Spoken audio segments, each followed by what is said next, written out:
परिवहन मंत्री प्रताप सरनाईक यांनी उपमुख्यमंत्री अजित पवार यांना श्रद्धांजली वाहणारं एक भावनिक खुलं पत्र लिहिलं आहे, ज्यामध्ये 3 दशकाहून अधिक काळ चाललेल्या आणि राजकारणाच्या सीमा ओलांडलेल्या नात्याची आठवण आली आहे. या नात्याचं वर्णन करताना सरनाईक यांनी लिहिलं आहे की पवार हे त्यांच्या आयुष्यातील केवळ एक प्रमुख राजकीय व्यक्तिमत्व नव्हते, ते एक मार्गदर्शक आणि सतत शक्तीचे स्रोत होते.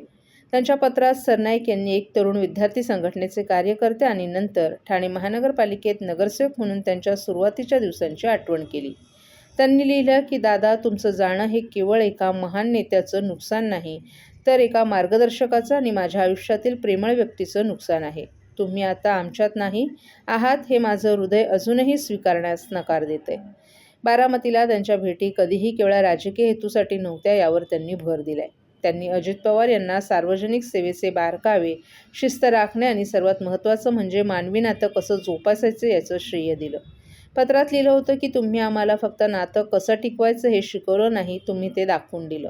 तुमचं प्रेम खरं होतं. तुम्ही हसून म्हणायचो आपण प्रतापला मदत केली पाहिजे आणि जेव्हा जेव्हा मी मागे वळून पाहायचो तेव्हा तुमचा भक्कम पाठिंबा नेहमीच माझ्या मागे होता.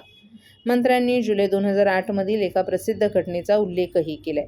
सिद्धिविनायक मंदिरात हिऱ्यांनी जडवलेला मोबाईल फोन.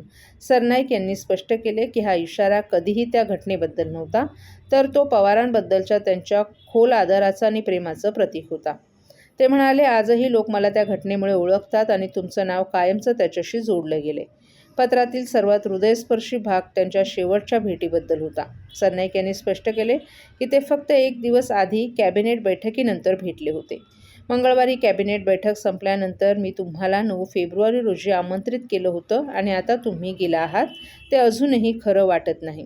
सरनाईक म्हणाले, संपूर्ण राजकीय जगानं अनुभवलेला धक्का व्यक्त करत श्रद्धांजली वाहताना सरनाईक यांनी पवारांनी त्यांच्यावर दाखवलेला विश्वास आणि प्रेम नेहमीच जपण्याचं वचन दिले. तुमच्या आठवणी, तुमच्या शिकवणी आणि तुम्ही आपल्याला दिलेला विश्वास प्रत्येक पावलावर माझ्यासोबत राहील.